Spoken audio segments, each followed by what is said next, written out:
안녕하세요. 김태민입니다. 이번 장에서는 파드의 라이프 사이클에 대한 설명을 드릴 건데요. 라이프 사이클이라는 게 뭐고 파드의 라이프 사이클이 왜 중요한지에 대해서 먼저 말씀을 드리겠습니다. 사람의 경우 누구나 태어나서 유아기를 거치고 청소년기를 지나 성년이 되고 어느덧 나이가 들어 생을 마감하게 됩니다. 모든 사람이라면 이러한 라이프 사이클을 거치게 되는데요. 파드에도 라이프 사이클이 존재하고 어떤 파드든 생성되고 사라지기까지 이와 같은 과정을 거치게 됩니다. 그리고 라이프 사이클의 특징은 각 단계에 따라 행해지는 행동이 다르다는 건데요.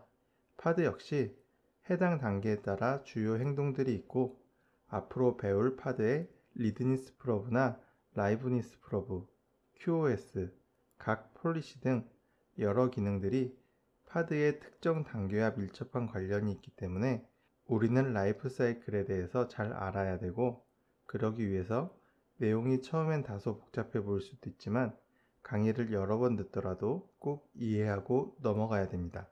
이제 본격적으로 파드의 라이프 사이클에 대한 설명을 드릴 건데요. 파드를 생성한 후에 내용 하단을 보면 이렇게 스테이터스라는 부분을 보실 수가 있고, 그 하위로 많은 내용들이 있는데 하나씩 차근차근 설명드릴게요. 일단 이 내용의 전체적인 구조는 이렇게 돼 있어요. 파드가 있고 스테이터스 안에 페이지라고 해서 파드의 전체 상태를 대표하는 속성이 있어요. 그리고 파드가 생성되면서 실행하는 단계들이 있는데 그 단계와 상태를 알려주는 게 이 컨디션스라는 속성이고요. 파드 안에는 컨테이너들이 있죠. 컨테이너마다도 스테이트라고 해서 각각의 컨테이너를 대표하는 상태가 있습니다. 그럼 이제 각각의 상태를 나타내는 값들이 어떤 것들이 있는지 말씀을 드리면, 먼저 파드를 대표하는 페이지에는 pending, running, succeeded, failed, unknown 이렇게 5개의 상태가 존재해요. 지금 이 예제는 pending 상태인 거고요. 곧 파드의 동작에 따른 상태 설명을 드릴 텐데, 일단 이 예제의 내용은 파드가 처음 만들어지기 시작하는 시점이에요. 다음으로 컨디션스는 이렇게 4가지 종류가 있고, 리즌이라고 해서 컨디션스의 세부 내용을 알려주는 항목도 있어요. 여기 보시면 스테이터스에 true인 것도 있고 false인 것도 있는데, false일 경우 false의 원인이 뭐 때문인지를 알아야 되기 때문에 이렇게 리즌이 추가되어 있고, 내용을 보면 containers not ready라고 해서 컨테이너 쪽에 아직 작업이 진행 중이다라는 걸 알 수가 있습니다. 그리고 다음엔 컨테이너의 상태를 보면 컨테이너는 이렇게 state라고 해서 warning, running, terminated 3가지 상태가 있고요. 컨디션과 마찬가지로 세부 내용을 알기 위한 리즌이 있어요.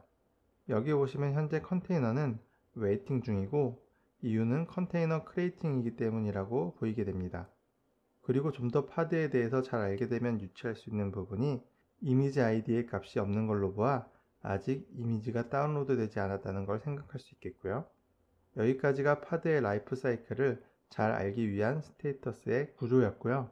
파드의 메인 상태가 여기 이 페이지라고 말씀드렸는데, 이제 이 상태가 어떻게 변하고 그 변화에 따라 파드의 컨테이너의 동작이 어떻게 되는지 살펴보겠습니다. 먼저 파드의 최초 상태는 펜딩이고, 이 상태일 때 파드 안에서 일어나는 일들에 대해서 설명을 드릴게요. init 컨테이너라고 해서 본 컨테이너가 기동되기 전에 초기화 시켜야 되는 내용들이 있을 경우 그 내용을 담는 컨테이너가 있어요. 만약 볼륨이나 보안 세팅을 위해 사전 설정을 해야 되는 일이 있을 경우 파드 생성 내용 안에 init 컨테이너라는 항목으로 초기화 스크립트를 넣을 수가 있고, 이 스크립트가 본 컨테이너보다 먼저 실행이 돼서 그 작업이 성공적으로 끝났거나 또는 아예 설정을 하지 않았을 경우 true를, 그리고 실패를 하게 되면 false가 됩니다. 다음으로 이 파드가 어느 노드 위에 올라갈지 직접 노드를 지정했을 때는 지정한 해당 노드에, 아니면 쿠버네티스가 알아서 자원의 상황을 판단해서 노드를 결정하기도 하는데요. 이게 완료가 되면 파드 스케줄드는 true가 됩니다. 다음으로 컨테이너에 이미지를 다운로드하는 동작이 있고, 지금 말씀드린 이러한 두 과정 동안에 컨테이너의 상태는 waiting이고 리즈는 컨테이너 creating입니다. 그리고 이제 본격적으로 컨테이너가 기동되면서 파드와 컨테이너의 상태는 러닝이 돼요. 근데 일반적으로 정상적으로 기동이 될 수도 있지만 하나 또는 모든 컨테이너가 기동 중에 문제가 발생해서 재시작될 수도 있어요. 그럼 이때 컨테이너의 상태는 웨이팅이 되고 크래시 롤백 오프라는 리진이 나옵니다. 이 메시지는 아마 쿠버네티스를 하면서 종종 보게 될 거예요. 파드는 컨테이너의 이러한 상태들에 대해서 러닝이라고 간주를 하고요. 대신 내부 컨디션에 컨테이너 레디와 레디는 펄스입니다. 그래도 결국 모든 컨테이너들이 정상적으로 기동이 돼서 원활하게 돌아간다면 컨디션들은 모두 true로 변경이 돼요. 그래서 일반적으로 계속 서비스가 운영이 돼야 되는 경우 이 스테이터스를 계속 유지해야 할 거고요.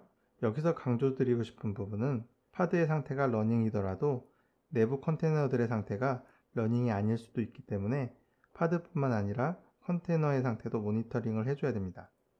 그리고 이제 잡이나 크론 잡으로 생성된 파드의 경우 자신의 일을 수행했을 때는 러닝 중이지만 일을 마치게 되면 파드는 더 이상 일을 하지 않는 상태가 되는데 여기서 파드의 상태는 failed나 succeeded 이렇게 두 가지로 갈릴 수가 있어요. 만약 작업을 하고 있는 컨테이너 중에 하나라도 문제가 생겨서 에러가 되면 파드의 상태는 failed가 되는 거고요. 컨테이너들이 모두 completed로 해당 일들을 잘 마쳤을 때 succeeded가 돼요. 이때 또 파드의 컨디션 값이 변하게 되는데 성공이건 실패건 간에 컨테이너 레디와 레디의 값이 펄스로 바뀌게 됩니다. 그리고 추가적인 케이스로 펜딩 중에 바로 failed로 빠지는 경우도 있고 펜딩이나 러닝 중에 통신 장애가 발생하면 파드가 언노운 상태로 바뀌는데 통신 장애가 빨리 해결이 되면 다시 기존 상태로 변경이 되지만 계속 지속이 되면 failed로 가기도 합니다. 이상으로 파드의 라이프 사이클에 대한 동작들을 살펴봤고요. 이렇게 전반적인 상태들을 알면 앞으로 배울 개념들이 어느 동작에서 발생하는 건지 그리고 그 개념들의 영향을 받아 파드의 다음 상태가 어떻게 변하는지 예측할 수가 있습니다. 그럼 이것으로 이번 강의를 마치겠고요. 감사합니다.